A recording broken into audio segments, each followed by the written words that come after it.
Okay, welcome this afternoon to everybody. Very excited today. We've got an Alumna Krystina Emmanouilides who's here. I don't know whether I've said that right, sorry. It's okay. She is coming to talk to us about her career in racing and F1.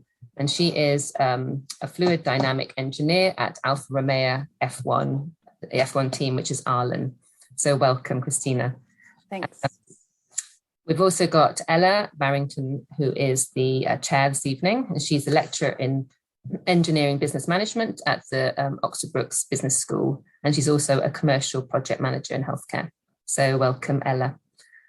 This evening, we're going to have 45 minutes of an in-conversation, and we'll have about 10 minutes at the end for questions, where you can put your questions in the Q&A tab at the bottom of the screen or in the chat.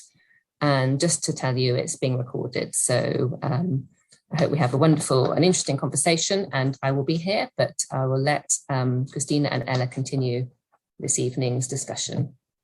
And welcome. Thank you. Thank you very much, Molly, for that lovely introduction. So for those that haven't met me before, and I do recognise some names who I believe probably are fellow motorsport alumni, as Krystina and myself are in that participant list. But my name is Ella Barrington.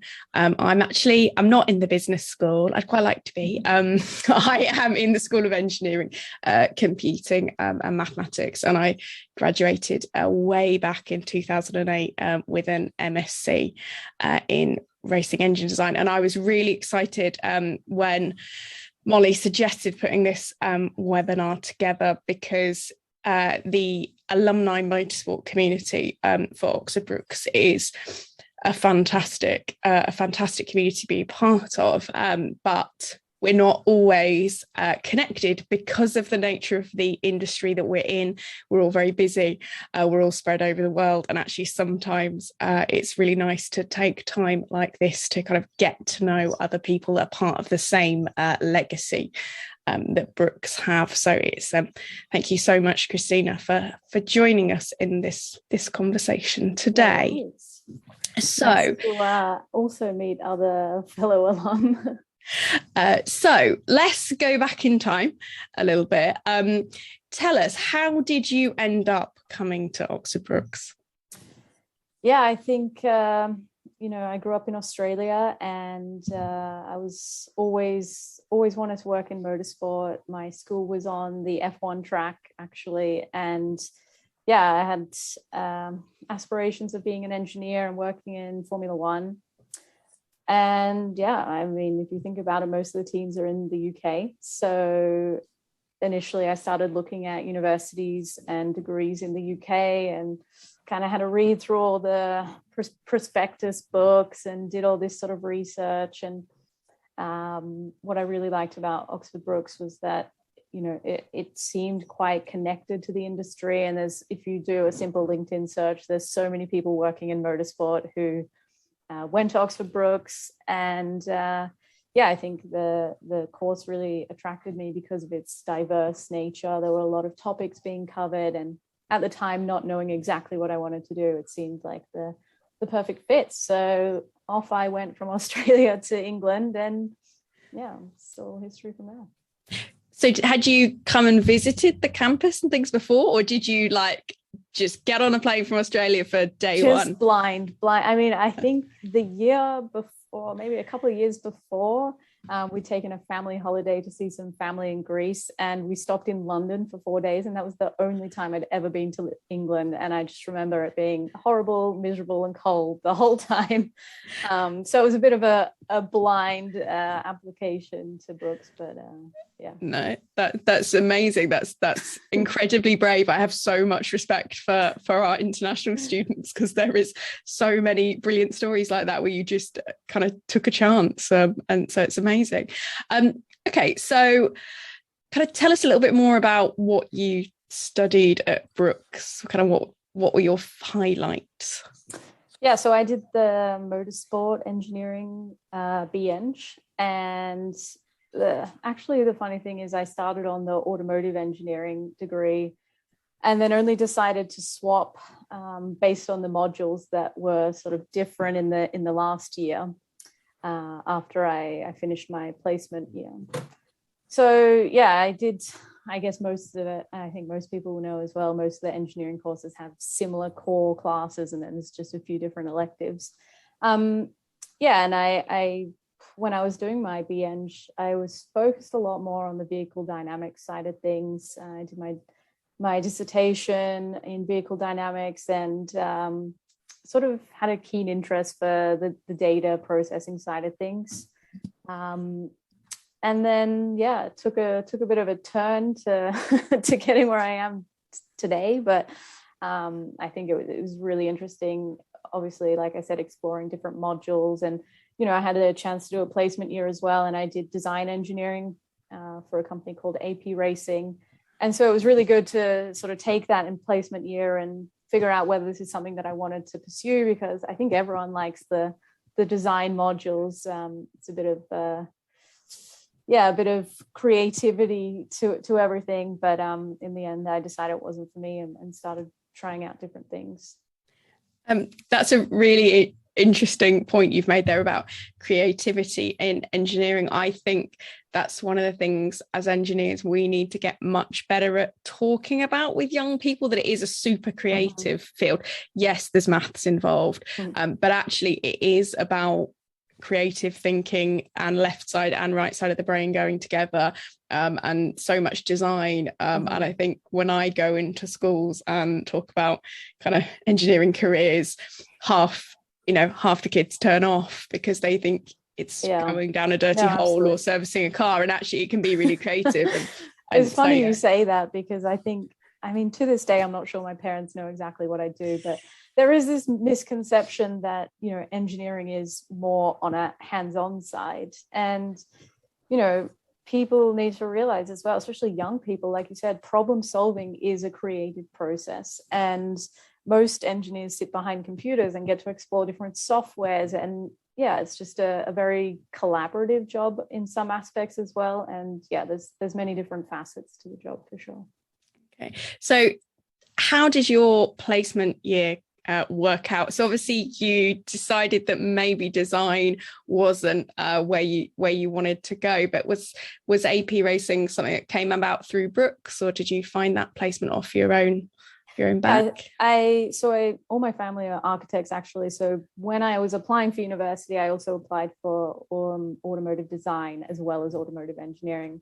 Obviously decided to go down the engineering route, but the design aspect was still pretty close to my heart as well, and sort of had a lot of experience in growing up. So I decided to do the design engineering placement. The tie to AP Racing was something I found, but obviously working there, I found that quite a few of the employees at the time had gone to Brookes again. So the network is extremely large. I think there's a photo in the engineering building somewhere in Wheatley where there's all the AP Racing employees at the time who had gone to Brookes. But it was something that I was really interested in. It was always one of my favorite classes to attend at Brookes as well. So it was something that I was keen to pursue and sort of figure out, is this something for me? And I think this is really great what the placement gives to a student, is that experience in a particular job, but also experience in a working environment, and sort of understanding how what you're learning translates to the real world, because there's classroom learning and then there's application, right? So even though I didn't pursue design engineering, I obviously learned a whole lot of lessons in that placement year, just thinking about especially design processes, like making things in a way that you can't possibly do it wrong when you're considering how they build the brakes and things like this. So it was really valuable, and it was also a nice break from exams for a year as well. Okay, fantastic. So you came back to Brookes, you survived that final year. What happened next? Where did you go straight after graduation? Yeah, I think I hadn't really fully decided what it was that I wanted to pursue, which avenue. I obviously, like I said, had a large interest in vehicle dynamics, but I still wanted to do a little bit more research. And I came to learn that there was such a thing as a research master's degree, and I decided that this is something that I wanted to pursue as part of my further education. And at this point, you know, as much as I love studying at Oxford Brookes and being in Oxford, it's a beautiful place, and it was, you know, a beautiful place to randomly end up in after never having been before. But yeah, I think part of me as well, being an international student, I really wanted to see a little bit more of the country, and I chose to go to Durham University up north, and that was a great opportunity to, you know, see a different side of the country, as well as learn from different people and experience different facilities and this type of thing. But yeah, I ended up doing a research master's and looking at originally the project I pitched was to do with vehicle dynamics, and somehow we got down the line of doing something more aerodynamics related, but it was something that I agreed on with my supervisors, and yeah, it gave me that opportunity to explore a bit more what I'd learned in the aerodynamics modules at Brookes, and look more into CFD and software, and also a little bit more on the experimental side of things, and wind tunnels and data processing and this type of thing. So yeah, I think it was just one big extension of an area that I was more interested in, but also without having to do modules that I wasn't particularly interested in. And also, yeah, the project was more like a larger scale dissertation and less exams. So it was a good experience for me in that respect. And masters by research, as you said, is kind of more of an unusual route. Most masters are taught. You must have had to have it must have really kind of kick-started your kind of motivation. I imagine you have to be kind of self-driven to kind of run a whole master's through research. Did you kind of learn more about yourself? And yeah, I mean, inherently I'm extremely organized person, and I love a good spreadsheet. I love a good plan. So it wasn't particularly difficult for me, but yeah, I guess when the only structure you have is a weekly meeting or a bi-weekly meeting with your supervisors, there's not a whole lot that is pushing you to make progress. But yeah, you only have a year to do a project, and yeah, I think you really do need to be diligent in your planning, and you know, accounting for possible things that might possibly go wrong. And maybe I'm a little bit pessimistic in life, so I was pretty good at that.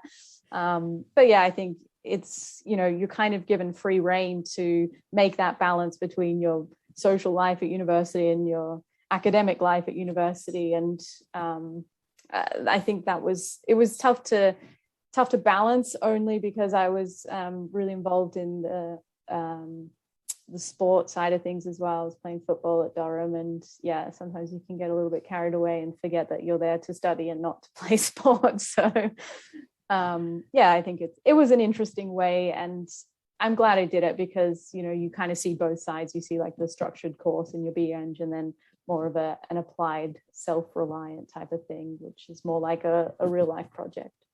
Fantastic. And so then you've now got a master's under your belt. You know, how did you get from that kind of research methodology? How did you get from that world to where you are now, which, as Molly said at the start, you're at ORLEN, Alfa, Romeo now as a CFD engineer? Was it a fairly linear path, or were there a few squiggles in the road? I think I would look at my path and say it was quite squiggly. Yeah, I think at the time I finished my degree in terms of the time period that you're given to do the research. I then had to complete the write-up of my research master's, and at the time I sort of needed a job to stay in the country, or I had to go home. And yeah, I think it's really tough to break into the world of motorsport, and there's not a whole lot of opportunities, and sort of intake periods are quite structured. I'd say there's usually some times during the year where they're looking, and sometimes when there's nothing. So I decided to step into automotive first and see that side of things, particularly since, you know, that industry is quite prevalent within the UK. And I started working at JLR, Jaguar Land Rover, in Gaydon, close to Warwick. and actually went back to what I originally wanted to do and started working in vehicle dynamics. So at the same time, it was a bit of a hectic time. I was waking up super early in the morning, doing a couple hours of my write up, going to work, coming home, basically working all night and repeating that. So it was exhausting, but yeah, it was really interesting learning about the automotive industry, obviously having worked in AP racing, which was also in the automotive industry. But just seeing how, while I was there, seeing how we used the tools to do the analysis, I really, at this point, realized that I wanted to be the person that created those tools rather than just use the tools. And I think when you think about automotive, excuse me, there's quite long project timelines. And yeah, I think this sort of opened my eyes a little bit more to what I wanted to do and sort of the way in which I wanted to work. And so after that, I started working for a software company who were specializing in CFD software with various customers within automotive and motorsport industries.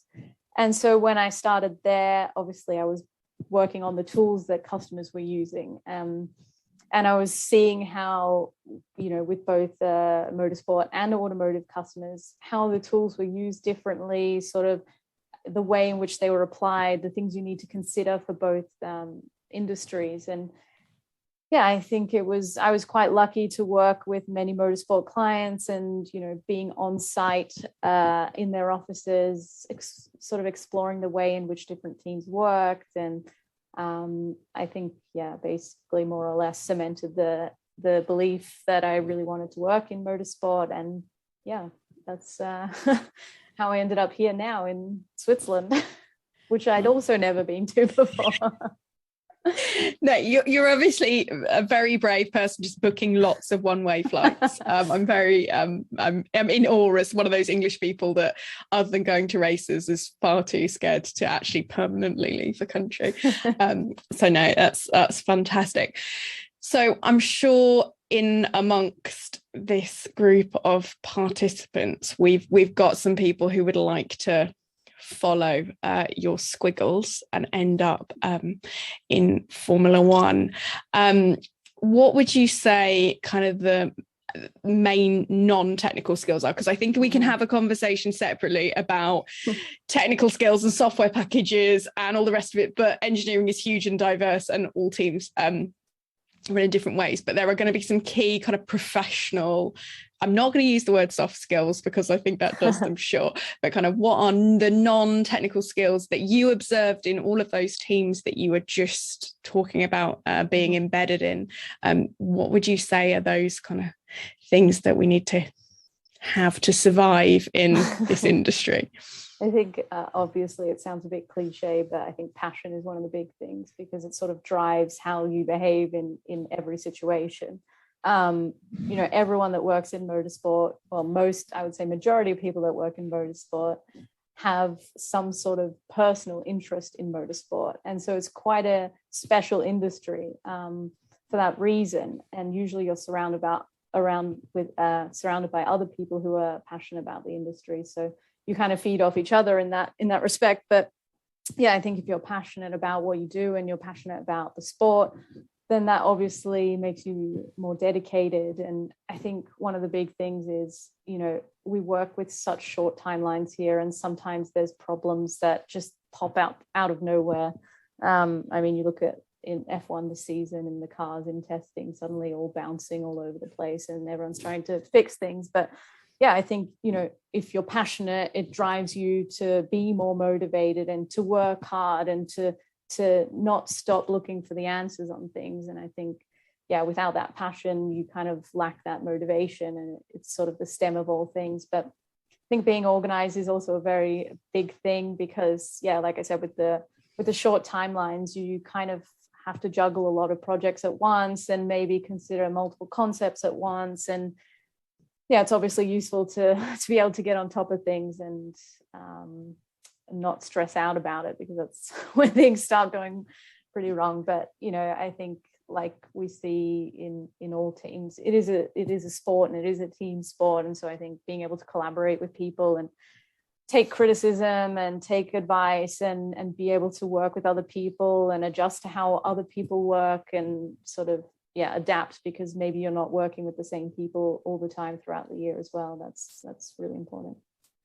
And so I totally agree. I think that resilience and that, I think you either have that passion or you can't. I don't think you can learn that, but certainly that kind of proactivity, that teamwork, that communication is key. I don't solely work in motorsport now, and it's been a real eye-opener for me stepping out into other industries and seeing kind of how much that lacks elsewhere, and you know, they're just not used to those kind of very rapid iteration cycles and kind of all being in it together. So definitely the world of the NHS could definitely use some of that. They've done an amazing job. But I think maybe we need to all go and do a stint there. But how do you think students can kind of prepare themselves for that kind of professional skills side before they've graduated? Do you think there's any tips that you could be giving them now to prepare them? I think if you can, I would try and get yourself on a placement position, because like I said, that was invaluable experience. I mean, just having that experience where you kind of like put into a working environment, but there's not so much pressure on you because you're just a student. You learn the ropes without that pressure, and you kind of understand how things work a little bit better. And then when you get into the workplace, it's not your first sort of big exposure to the industry. So that's obviously really useful. But I think, we're lucky that at least when I did the degree, there's a lot of opportunity for group work and that type of thing, and obviously involvement in things like Formula Student, and sort of being in these mini environments that are sort of replicas of the work environment. I think that's really key. But I think if you're on the degree now, then you're probably already pretty passionate about it. So that's really good. And then how would you say kind of the day-to-day kind of working cultures, how do you think they differ across your periods of automotive, software and F1? Are they quite different in terms of kind of the culture? Yeah, I think it's, the biggest thing for me is the timeline. And like I said, in automotive, you have quite longer timelines, and automotive companies are somewhat bigger than motorsport teams. And so things are a little bit more administrative, I want to say, in terms of, at the end of the day, you're working for a really big organization. And so there are a lot of processes and meetings and things like this. But not to say that there aren't processes in motorsport, but we tend to deviate from processes sometimes just because of the timelines and because of the really quick reaction that you need to something. And a lot of the time you have, the culture is more like, we need to get it done as best we can with the time that we've got or the resources that we've got. Whereas in automotive, you're making a car that needs to be safe and, mass produced. So you can't take these shortcuts. And I think that's the biggest difference is that, from a structural perspective, is that in motorsport, there's more allowance, or let's say there's more wiggle room to kind of bend the rules and get around processes. More rebels in motorsport. I'm guessing that all three of your working environments, you have been in a little bit of a minority. Am I right? Yes, you would be right. A little birdie has told me before this session that you are not only passionate about motorsport, you are passionate about diversity as well. And again, I'm really pleased to hear that. So tell us a little bit more about how you are making change in the industry that you've ended up in, which is motorsport. Yeah, absolutely. I think, like you said, and I think if you're on the course right now, you can see just by looking around that, in terms of the number of women that are on these courses and the number of women that are in the workplace is still quite low. And I know we had the discussion before, and you've said that numbers are growing and participation is growing, which is really great to hear. But I think what's really important to remember, and one of the key things for me, is that it's really difficult to want to become something that you can't see an example of. And we speak about it all the time, particularly in sport, about young girls being motivated and sort of seeing themselves in role models, and just that giving them the awareness that this is a space for them, and that there is space for them, and that they have a place.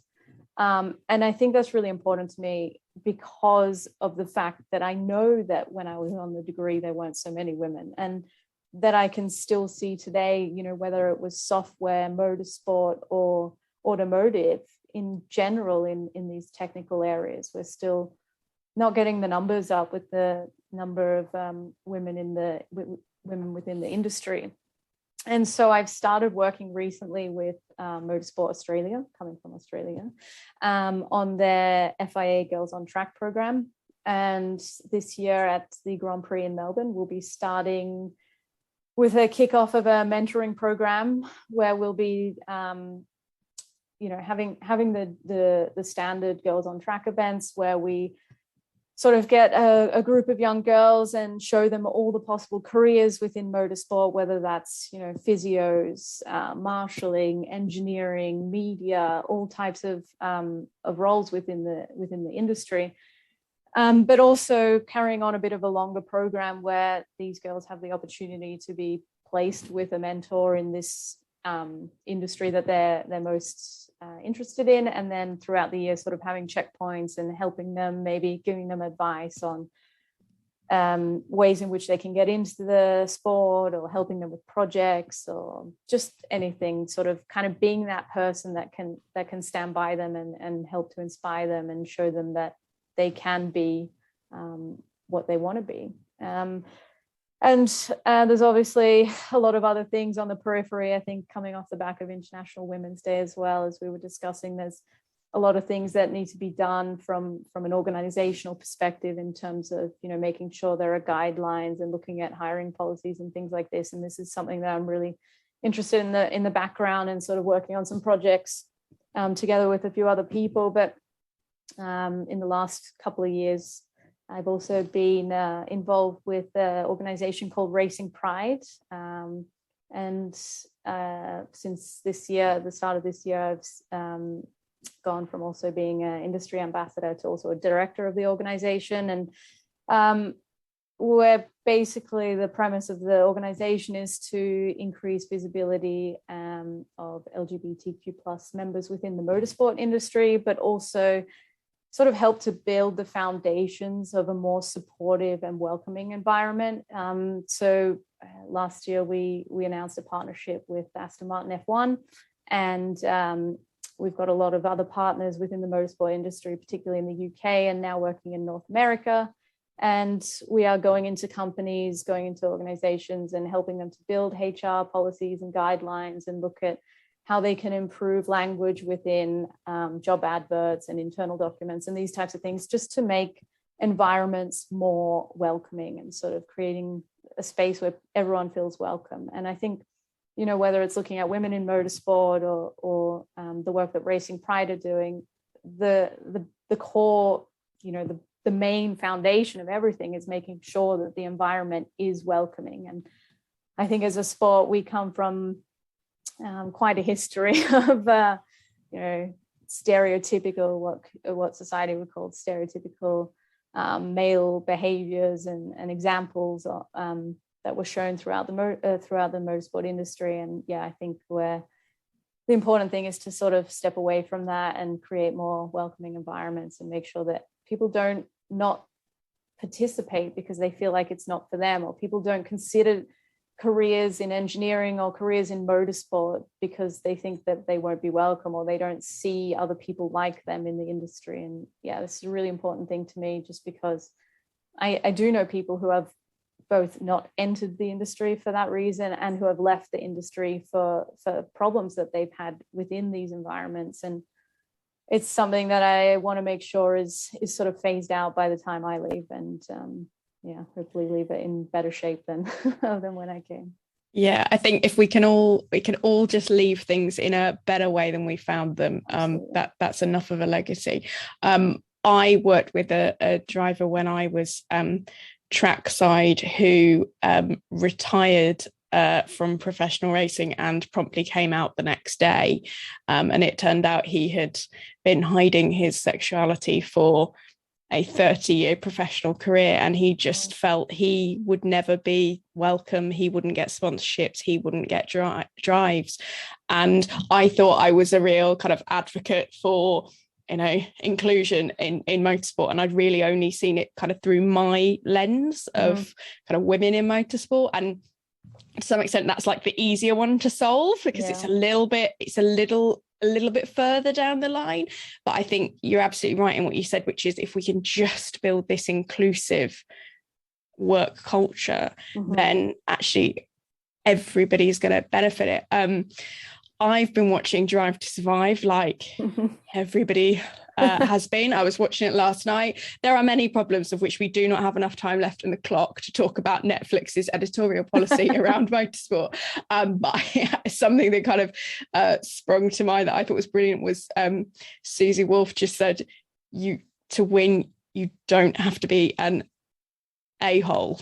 We're on a university recorded thing, so I won't say the full word. But I think that sums it up, is that you don't, there can be this real kind of just an ingrained behavior pattern that, you know, it has to be aggressive and competitive, and, you know, I think it doesn't. And I think there's a real change in the industry. It's really interesting you say that, because you know, I've been thinking about this a lot recently, and you know, what you said about this aggressive sort of environment is, for some reason we see motorsport as this really harsh environment where, you know, like this rugged environment where, you know, if you're out testing all day, it's freezing, we're all standing out in the cold, out in the rain, not eating, basically living on energy drinks. And, you know, why does it have to be so grueling? Why are we making it this way, you know? And at the end of the day, like we were discussing before we came on today, motorsport is still a workplace. And I think there's strides to go in taking this stigma and this culture, changing the culture from this sort of perceived aggressive and really rugged, macho, let's say, environment, where we're like, you know, getting changed in the parking lot of a racetrack, rather than, you know, providing facilities for people to change, and how that might affect both men and women who feel uncomfortable in these scenarios. And yeah, I think there's a lot of small things that can be done to affect a greater change. And yeah, I hope. To link this back to one of your earlier thoughts, do you think that some of those kind of cultures and behaviors are linked to people coming from a position of passion? Is that, like, you know, if you are truly passionate, you know, you sacrifice yourself at the altar of, you know, getting changed in the car park. I'm very seen by that phrase. Like, I think we've all been there, and we don't talk about it enough, that motorsport looks really glamorous from the outside, but yeah, we're all getting changed in the back of a hire car somewhere. Do you think that passion kind of complicates things? Maybe. I think it's interesting. I've never considered it, but it's true. I mean, if you think about it, when we think of motorsport, in particular Formula One, people think of really long working hours and things like this. And, you know, if you're not passionate, if you're not working long enough, it means you're not passionate enough. But, you know, how does that correlate? I can't see it. But I do see how the mindset could go from passion is, you know, sacrifice, and passion is, you know, doing things that make you uncomfortable. And it just, to me, it shouldn't be that way. And I think we're lucky in Switzerland as well. You know, we have really strict laws with respect to working hours and things, and there is a really big focus on work-life balance. And it's interesting, having worked on site at many teams in the UK, to see how things differ, but also hearing from other people how things are slowly changing within the industry. And I think, you know, at the end of the day, motorsport is just an extension of society to some degree. And while we should, as a sport, take charge and lead the way in making changes, we are also, just a symptom of that. And, we're living in a time now where there is a lot of change with and progress within diversity and inclusion and considering work-life balance, particularly in the last couple of years when we think how we've all been working from home in COVID and having that flexibility now, which probably wasn't something that existed within Formula One before, in terms of the data should not leave the factory, and it's all really lock and key. But yeah, I think things are starting to change, and hopefully, like I keep saying, they continue this way with a little bit of a push from everyone's side. Fantastic. So we're about to wrap up. So any attendees we've got about 10 minutes put aside now for Q&A. So if you've got any questions, you can put it in the chat, or you can put it in the Q&A function. So if you've got a question, start thinking about it. Whilst you've got that, I'm just gonna ask you kind of one final question. So what would you go back and tell yourself as you got on the plane from Australia, sight unseen to Brookes? What's the piece of advice you'd give yourself now? I don't know, just absorb everything and enjoy everything. There are so many, there's so much work to do during your degree. And, I remember being in school and thinking school was the hardest thing, and then going to university and thinking university was the hardest thing. And at the end of the day, you end up going into your career and thinking this is actually the hardest thing. And there are so many moments to enjoy and so much to learn from other people on your course. And I think, just absorb everything and take on different perspectives and listen to other perspectives, and just try and grow as much as you can, because it's not just the academic side of things that's going to help you in your career. Like we said, it's these soft skills that are also extremely helpful, and you'll make a lot of connections as well during your degree. And there's Brookes alumni all everywhere in motorsport. So absolutely. And I think as underrepresented groups within the alumni community, we need to get much better at kind of throwing the ladder down to each other and getting on. So now I know you, we're going to carry Absolutely. Okay, so what would be now the one piece of advice you'd give to yourself when you got on the plane from the UK to Switzerland to start your F1 career?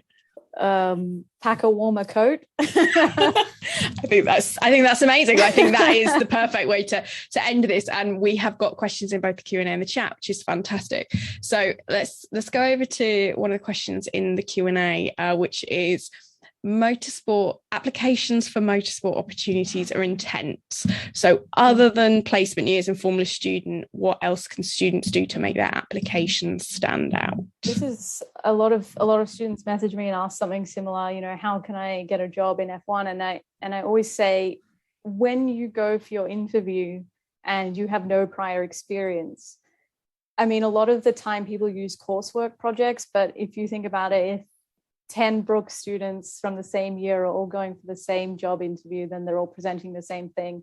And I know there are a lot of opportunities where you can tailor your project, whether it's group work, where you're choosing a product design or something like this, or maybe your dissertation, for example. Try and make the application in the area that you want to go in. So if you're interested in going to aerodynamics, make it an aerodynamics project.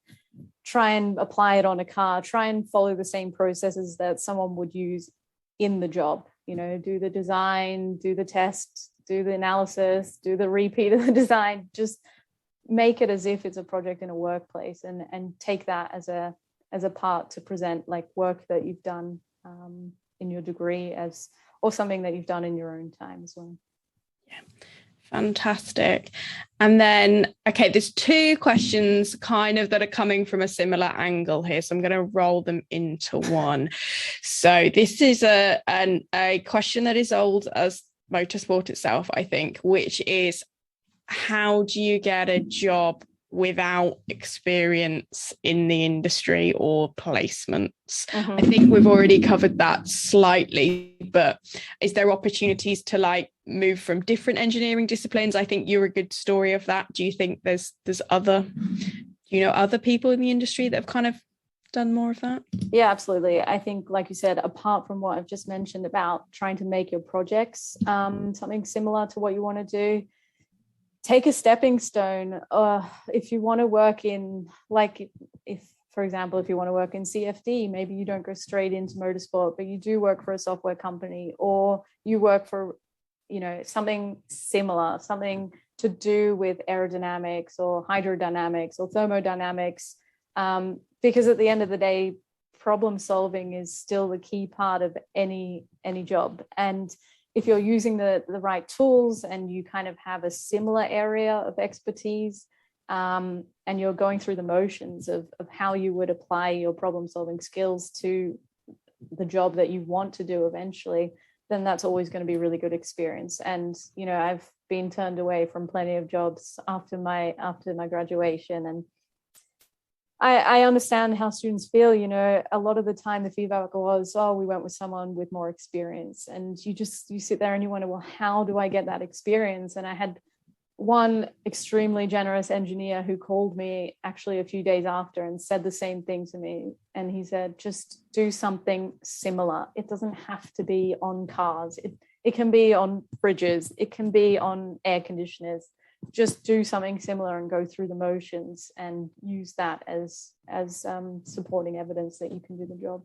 Yeah, I think engineering is a discipline in itself, and it can be that passionate can kind of cloud you sometimes, I think, to think that you aren't going to learn something else from a different discipline. Mm-hmm. I was given very similar advice by somebody I think I owe a debt of thanks for saying this to me, is he just said, you will learn something, whether it's a boat or a bridge, and it'll make you a better engineer. And actually that company said they actively hired people from diverse engineering backgrounds, because you're less likely to get that think group the way that everyone thinks. Yeah, absolutely. And actually the same company, this was early 2000s, said a similar thing about they were a rally team, and they said we like to have at least one woman within the engineering or mechanic team, aiming high because it is 2000. Just one.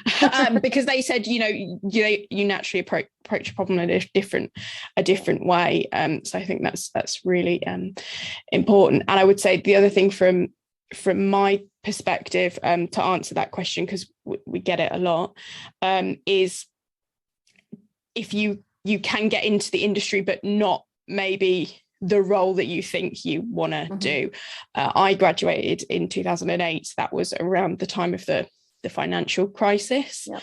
And I ended up doing technical sales for a motorsport supply chain company. And I really didn't think I wanted to do sales. I was like, really? But actually, it was quite technical, and I got to see the industry, and it was a lot of that kind of professional discipline of understanding how teams are being embedded in teams, understanding how a budget works, and kind of how you promise things to your boss and under promise to overperform, that kind of stuff. So and again, I've interviewed a lot of people trying to get in the industry in the last kind of 15 years. And when we ask the question of what do you want to be, don't say a performance engineer in Formula One. You can say that, but please caveat that with also some other stuff, because there are like a handful of those and they're a 40-year career potentially. So you need to, I think of a big picture, because there are plenty of squiggly careers like yours, Krystina, that can be really fulfilling, and you will find things on the way that you enjoy. So hopefully that's kind of grouped together some of these questions we've got about industry experience and getting that break. So Michael's asked, what's your day-to-day like as a CFD engineer in Formula One? So I think much like anyone's job in Formula One, you do have some ongoing projects that are sort of in the background that you carry on for a longer period of time.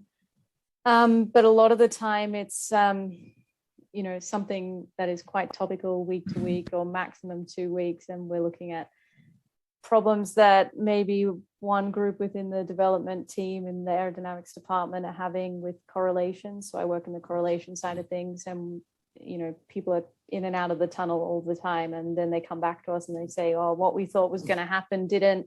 And then we start to take a deep dive and look into why, and how we can improve the setup of the simulations, and then going and testing that. So it's a lot of analysis and testing and constant. I guess it's also process development as well as sort of setup development, because we also have to provide the simulation tools to the development engineers in the aerodynamics department. So there's sort of varied. There's no standard day-to-day, as you can imagine, but most of the time it's focusing on 2 or 3 things that need to be fixed and then reporting back on it, or collaborating with my team on maybe why it's happening, and then going through the motions again and again. Oh, fantastic. I think there's some more. I think they're more of the same over there. I think that is it for the questions and answers. Thank you ever so much for everybody that has put themselves out there and answered them. And thank you for being so generous with your time and your experience, Krystina. It's been a fantastic conversation. I've really enjoyed it, and I'm sure all of our attendees have done too. Thanks very much, Ella. Yeah, that's it's been a really interesting conversation. Thank you, Krystina, and also thank you, Ella, for giving your time to be the chair this evening. We've got Maria, who's our career consultant, saying thank you very much. That's extremely interesting as well. She runs the career activities at Brookes, so that's great. It's been a really great opportunity to talk to you and hear more about your journey, and I hope the audience have enjoyed it as much as I have. And we've got some really handy tips around the career and getting into the career at the end there. So great, thank you very much. We hope that all the audience are able to come to the next webinar, which is on Thursday, which is our 6th webinar and is run by entrepreneur New Sherman, and she's talking about neurodiversity, creativity and running a business. So that's this Thursday at 5. And again, a massive thank you to Krystina, and also from Switzerland as well, and giving your time in your evening, and Ella Barrington for being the chair. And I'm going to close now. And so enjoy the sunny evening. We've got a bit of sun here tonight, and look forward to catching up with you both very soon. Thank you very much. Thanks, Molly.